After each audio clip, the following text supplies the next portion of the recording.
안녕하세요. 제 이야기를 한번 해보려고 합니다. 남편과 사별한 지도 벌써 반년이 넘어가고 있네요. 마치 남편과 보냈던 모든 시간들이 꿈을 꾼 듯 점점 기억에서 희미해져 가는데 그게 너무 속상하더라고요. 남편의 향기도 얼굴도 말투도 이제는 희미해져 그나마 핸드폰으로 찍은 영상들과 사진들을 보면서 다시금 기억을 되새기기를 반복하고 있어요. 죽을 듯 아픈 힘겨운 시간들을 견디고 나니까 남편이 이렇게 희미해지다니 참 신기한 것 같습니다. 남편은 참 사랑이 그리웠었던 외로운 사람이었어요. 온전한 부모가 있음에도 불구하고 늘 외로운 그늘이 있었던 사람. 그치만 모든 이에게 참 다정하고 친절을 베풀며 성실하게 살았던 사람이죠.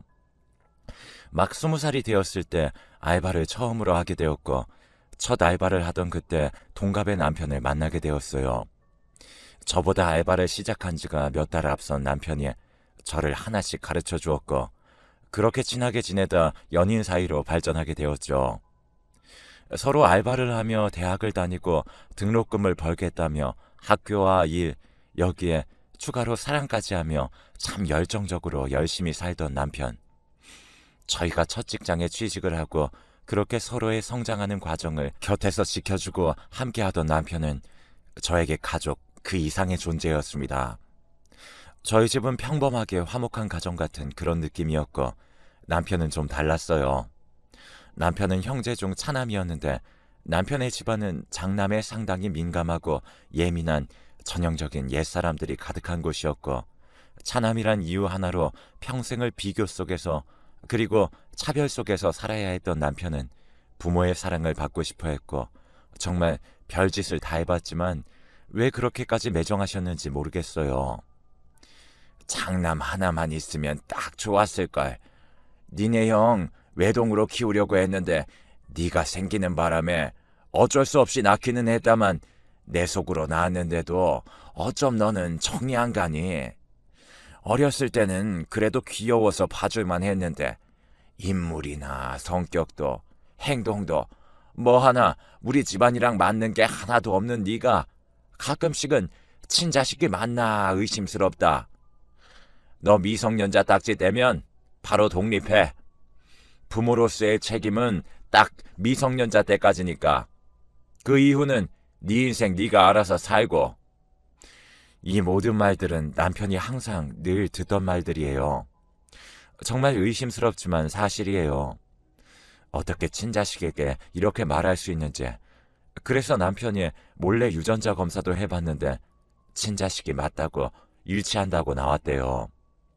시댁에서 대체 왜 저렇게까지 남편에게 그러는지가 연애하는 10년 내내 궁금했지만 남편도 모르는 이유를 저라고 알 방도는 없었습니다.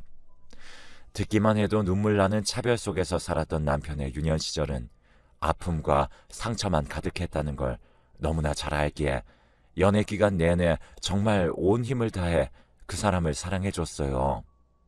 화가 나도 사랑으로 보듬어줬고 늘 그렇게 하나씩 숙제처럼 풀어가면서 살려고요. 저희가 결혼을 하겠다고 시댁에 찾아갔을 때도 당황스러웠던 게 본가가 이사를 가더라고요. 남편에게 말도 전하지 않은 채 말이죠. 놀란 마음에 남편이 전화를 걸었지만 돌아오는 대답은 더욱더 충격적이었어요. 어머니, 저 혹시 이사하셨어요? 이사했다. 왜? 아니, 어떻게 알았니? 혜빈이랑 드릴 말씀이 있어서 찾아왔는데 이사하신 것 같아서 연락드렸어요. 이사한다고 해서 네가 뭘 해줄 것도 아니고 너 이제 독립해 나간 자식인데 부모 일을 일일이 말해줘야 할 의무도 없지 않니? 그리고 오기 전에 미리 전화를 하고 시간 되는지를 물어본 뒤에 약속 날짜를 잡고 와야지. 막무가내로 그렇게 들이닥치는 게 맞니? 넌 생각이 있니 없니? 왜 늘 생각이 짧은 거야? 하는 행동 하나하나가 원. 죄송해요. 오랜만에 가족들 보고 싶기도 하고 겸사겸사 서둘러 오고 싶은 마음에 죄송해요. 제가 생각이 짧았네요. 하고 싶은 말이 뭔데? 혜빈이랑 결혼하려고 해요. 그래서 두 분께 정식으로 보여드리고 허락받으려고요. 알아서 해라. 뚝. 그렇게 전화가 끊겼어요. 이게 저도 사연을 써내려 가면서도 다들 믿으실지 모르겠지만 친엄마가 본인 아들에게 하는, 그것도 아무 잘못도 없는 아들에게 하는 행동과 말투가 맞습니다. 한참의 정적이 흐른 뒤에 남편이 다짐한 듯 말하더라고요. 나는 이제 자기랑 가족이 될 거고 나 가족들 없어. 지금부터 내 가족은 자기, 그리고 언젠가 태어날 우리 아이, 딱 이렇게만 우리 가족이야. 그냥 이제 내가 버릴래, 저 가족들.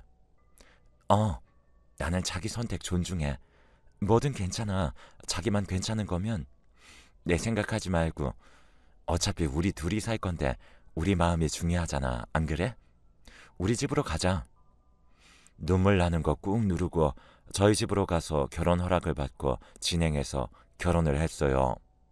다행인 건 편견 없이 더 묻지도 따지지도 않고 오로지 제 남편의 있는 그대로의 모습만을 보고 인정해 주셨던 참 멋지고 감사한 부모님이 이제 엄마 아빠는 우리 아들이라며 앞으로는 딸 남자친구 아니고 딸 남편도 아닌 우리 아들로 살자고 해주셔서 부모님과 저희는 끌어안고 펑펑 울었네요. 저런 아픔이 있는 남편이지만 참 성실하고 현명했던 사람입니다. 환경이 힘들었을 텐데도 본인 스스로 열심히 노력을 해서 명예와 부를 얻은 사람이고 그 사람의 모습을 배우고 새기며 그렇게 행복한 결혼 생활을 하게 되었어요. 결혼하면 많이 다툰다고 하던데 저희는 결혼을 하고 서로 뭔가 더 안정되게 되어서 오히려 더 애틋해지고 끈끈한 그런 사이가 되었습니다. 사실 시댁에서는 남편에 대해서 관심이 전혀 없어서 정확하게 어떤 직업을 갖고 있는지, 돈은 얼마나 있는지 뭐 이런 거 하나도 모르고 살고 있었고, 저런 부분 말고도 정말 사소한 것 하나까지도 남편에 대해서 아는 게 없었어요. 시댁과 연을 끊고 살자고 남편이 저와 함께 찾아가 말씀을 드렸는데 이때도 참 태도가 정말 충격적이었어요. 이유를 모르겠어요, 어머니. 아버지, 제가 뭘 그렇게 잘못했길래 한평생을 이렇게 차별 속에서 자랐는지 모르겠다고요. 본인 자식이 아닌 자식도 가슴으로 낳은 자식이라고 그렇게 사랑으로 보듬고 품어주는 게 부모인데 저한테만 왜 그러시는 거고 언제까지 그러실 거예요? 네? 우리라고 뭐 마음이 편하겠니? 그치만 너는 어째 정이 안 간다. 뭐 하나를 해도 같이 있으면 불편하고 뭔가 객식구가 자꾸 내 집에 있는 기분이 드는 걸 어쩌니? 그리고 네 위에 형이 기가 눌려서 제 뜻을 펼치지도 못하고 사는데 우리가 좋게 볼 수 있겠니? 네가 장남도 아니고 귀한 장남은 니네 형인데 안 그래? 장남이 요즘 세상에 뭔데요, 장남이? 그리고 제 귀에 형이 기가 눌렸다고요? 반대로 말씀하시는 거 아닌가요? 저는 늘 구박에 차별을 받으면서 성공밖에 내 길이 없다는 걸 알았기에 그 어린 나이에도 알아서 공부하고 또 공부하고 공부한 거 말고는 이 집에서 한 게 없어요.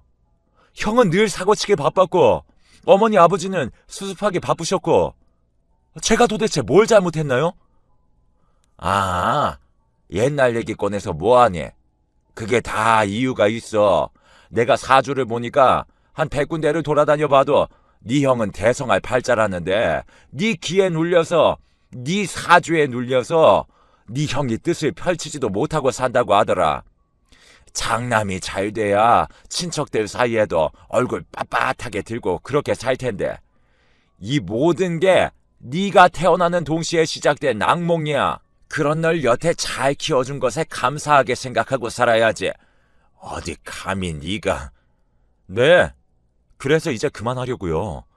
부모 자식 연 끊고 앞으로 서로 어떻게 되든 남보다 못한 사이로 꼭 소식도 모른 채 그렇게 살아요. 누구한테 말도 못해요. 내 친부모한테 평생을 차별 속에서 방관 속에서 살았다고 말하면 누가 믿겠어요?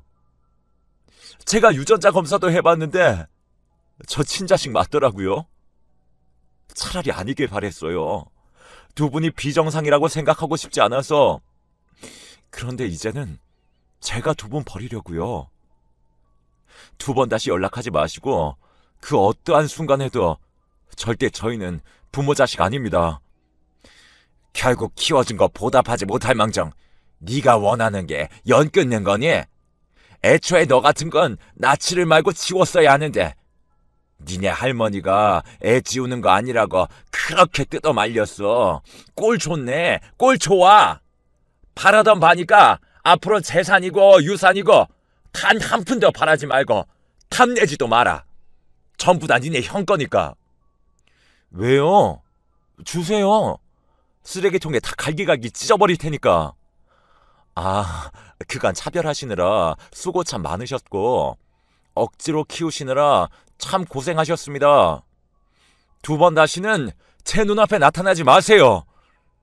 옆에서 말릴까도 고민했지만 30년 동안 묵었던 모든 감정을 눈물과 온몸을 바들바들 떨면서 말하는 남편의 모습에 차마 멈출 수 없었습니다. 단 하나의 아쉬움도 없이 모든 감정이 표출되기를 바라기만 했네요. 그렇게 시댁과는 연을 완벽하게 끊었고 오히려 저희는 참 잘 살고 있었어요. 결혼이 이렇게 좋은 거였나. 워낙 자상한 사람이고 저밖에 모르는 사람이라서 저희의 결혼 생활은 정말 아이를 낳고 싶다는 생각이 들지도 않을 정도로 행복했었습니다. 하지만 새 생명은 우리에게도 찾아왔습니다. 그것도 쌍둥이로 말이죠. 너무 신기했어요. 남편은 이 아이들을 보면서 내 자식들만큼은 어떻게든 내가 밟아왔던 길을 걷게 하지 않을 거라면서 최선을 다해 키우겠다고 말하며 제 뱃속을 부여잡고 한참을 울었습니다. 그렇게 저는 남편이 지극정성으로 보살펴준 덕분에 쌍둥이를 건강하게 출산할 수 있었고 한 가정의 아내이자 한 가정의 엄마로서 본분을 다하며 살아오고 있었어요. 하지만 평생 이어질 것 같더니 행복은 그리 오래가지 않았습니다. 그렇게 8년이 흘렀습니다.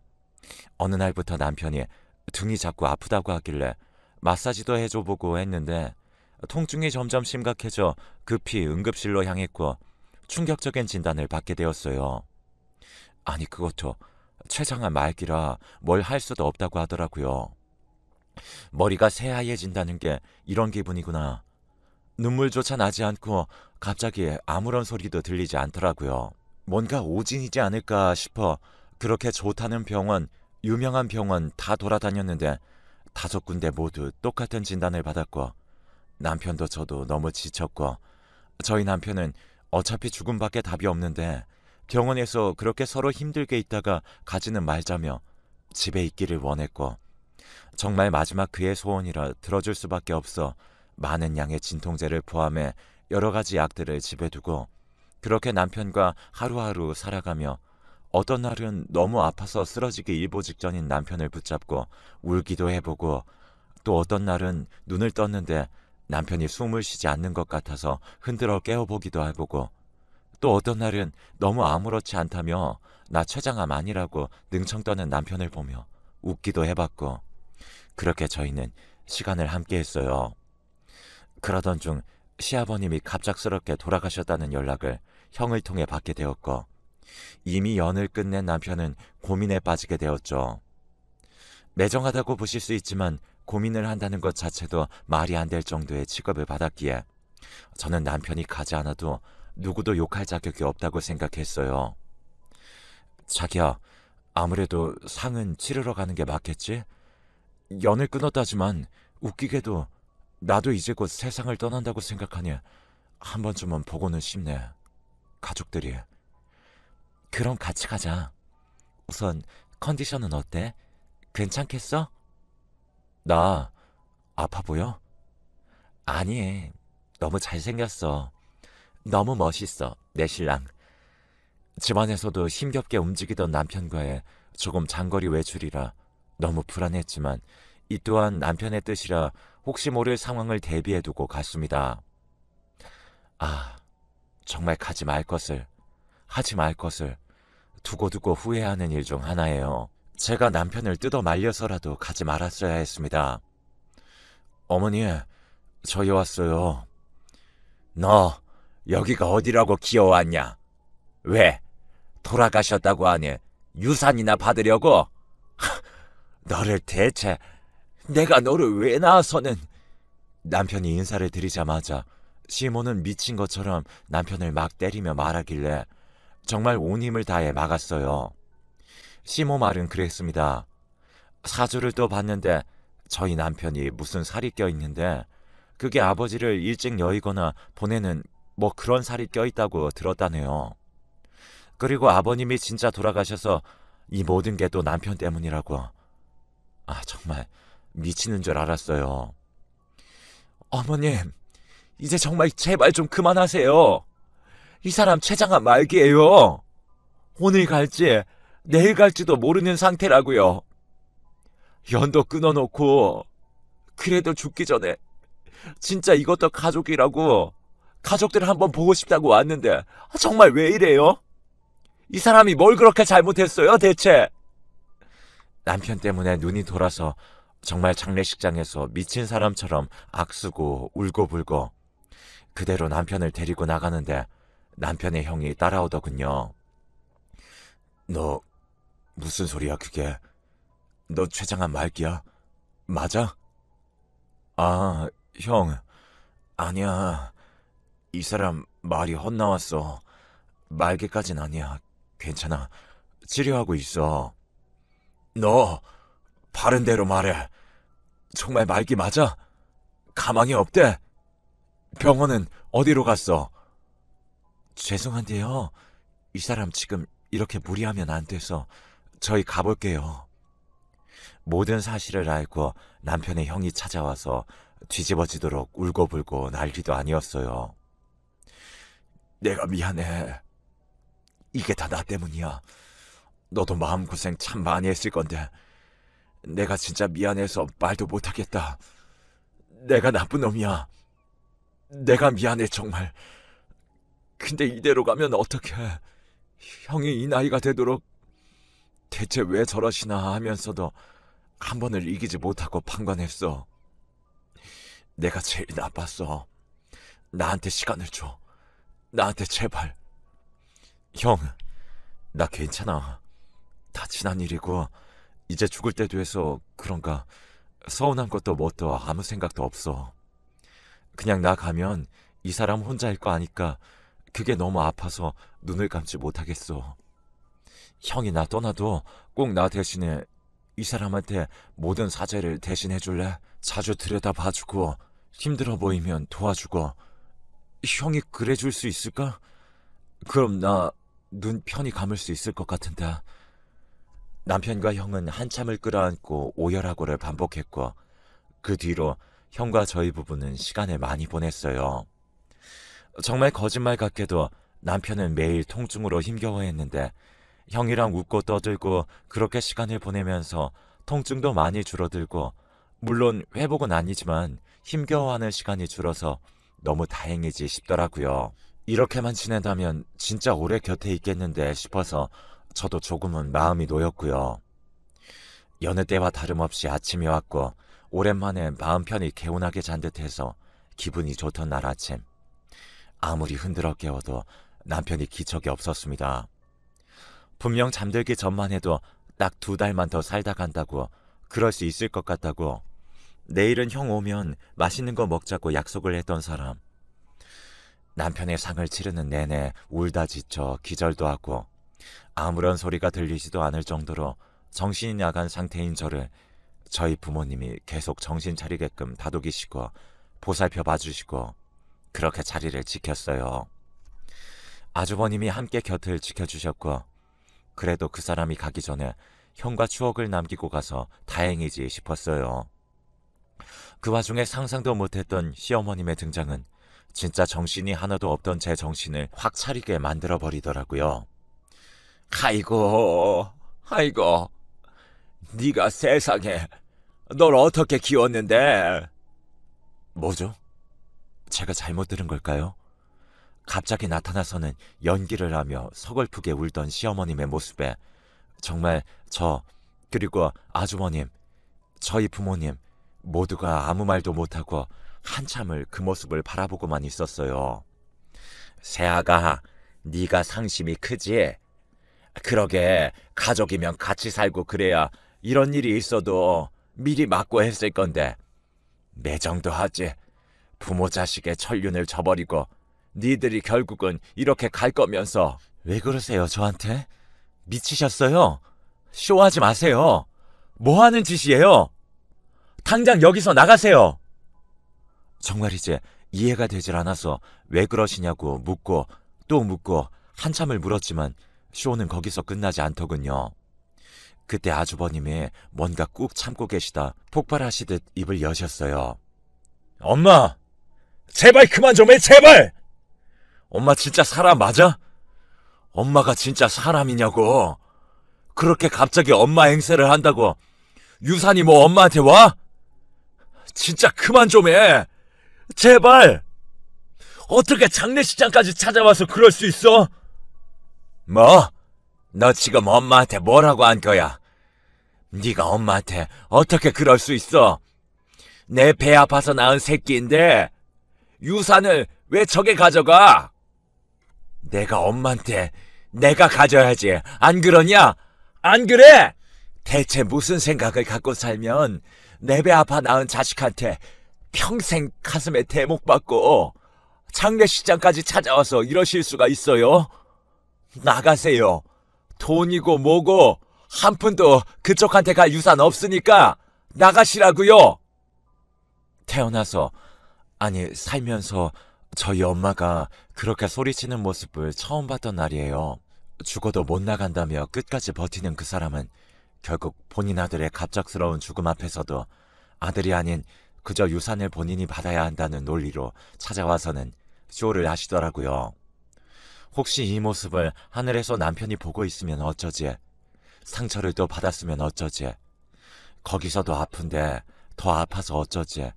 너무 안쓰럽고 지독하게도 싫어서 진짜 땅을 치며 가슴 부여잡고 미친 사람처럼 미친 듯이 울었어요.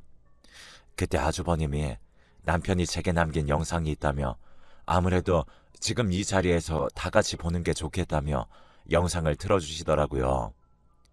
영상 속에 남편이 입은 옷을 보니 곁을 떠나기 이틀 전 함께 입었던 마지막 커플 티셔츠를 입고 한껏 힘겨운 미소에 수척해진 얼굴로 남긴 영상을 봤어요. 안녕. 이거 볼 때쯤이면 내가 떠나버려서 너무 놀랐겠다. 그치? 나는 인생을 너무 아프고 외로운 상처투성이로 살았었어. 그러다 20살에 당신 처음 만나고 그리고 지금까지 나는 너무 당신 사랑을 곳곳에 가득 채우며 행복하게 살다 가게 되었어.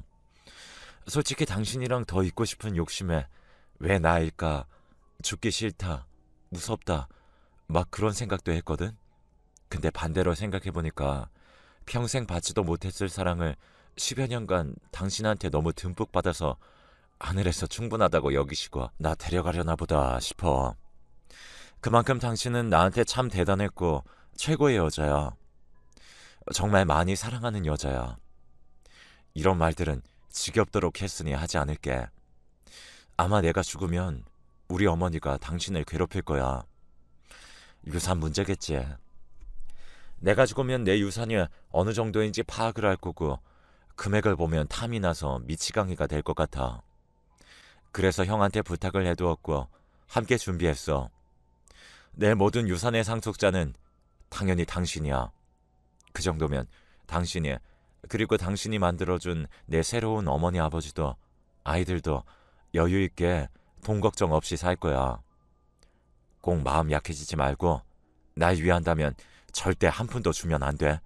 알겠지?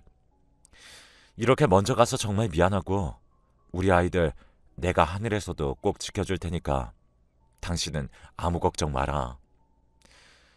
끝까지 울지 않으려고 했는데 이게 마지막이라고 생각하니 너무 눈물이 나.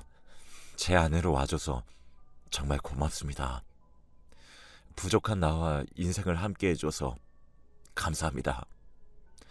영원히 잊지 않을게. 정말 눈물밖에 나질 않던 영상 속에 멈춰진 남편을 만져도 보고 다시 보기도 하고 엉엉 우는 저에게 아주버님은 서류들과 유산 상속 금액 등을 말씀해 주셨죠.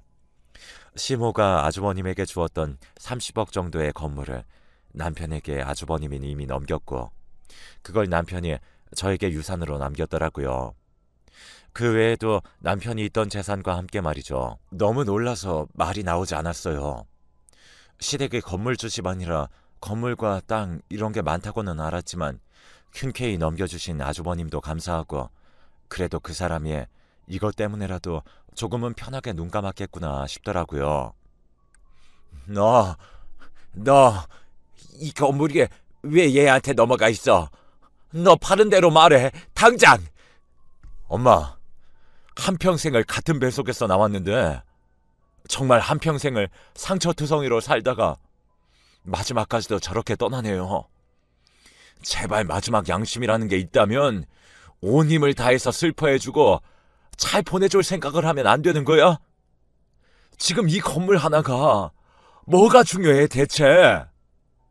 우리가 평생을 못 해준 걸 재수 씨가 그동안 다 채워줘서 그나마 사랑이란 게 뭔지는 알고 떠나서 감사한데 엄마는 대체 왜 그래? 왜?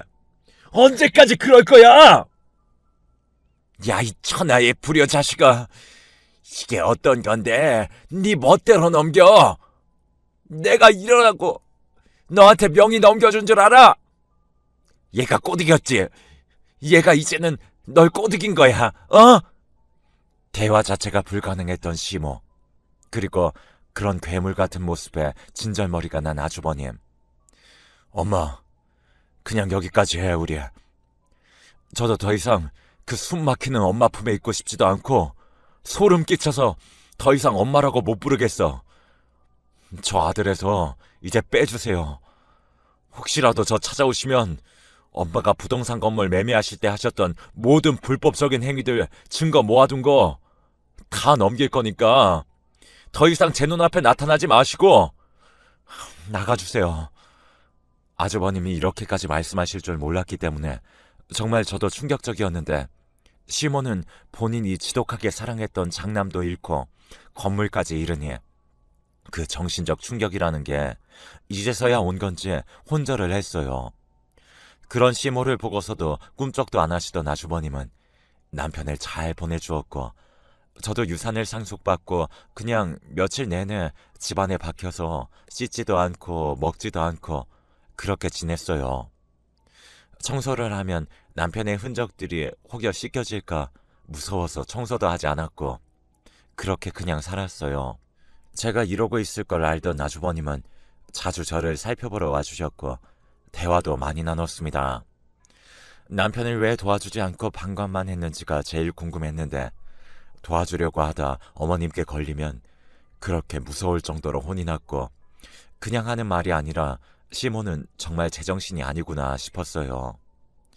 사주, 무당 이런 거에 환장하던 사람이라서 남편과 아주버님은 붙어 있을수록 아주버님의 좋은 기운을 남편이 빨아들여 망하게 된다는 말을 들은 후부터 그렇게 지독하게 남편을 차별했고 뒤에서는 아주버님을 조종했던 미친 시모였더라고요.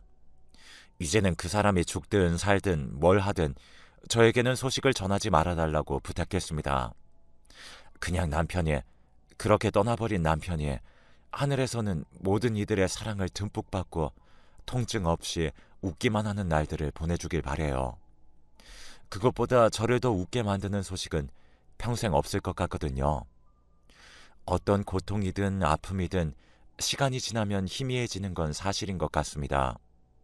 물론 가슴속에 깊숙이 그 아픔을 박아둔 채 영원히 빼낼 수는 없겠지만 말이죠. 이제는 남편은 떠나가고 없지만 남편이 내게 남긴 제 아이들과 힘을 내서 잘 살아보려고 합니다. 많이 무섭고 외롭고 두렵기도 하지만 어떻게든 이겨내려고요. 저는 누가 뭐라든 대한민국에서 아이 둘을 키우고 있는 엄마니까요.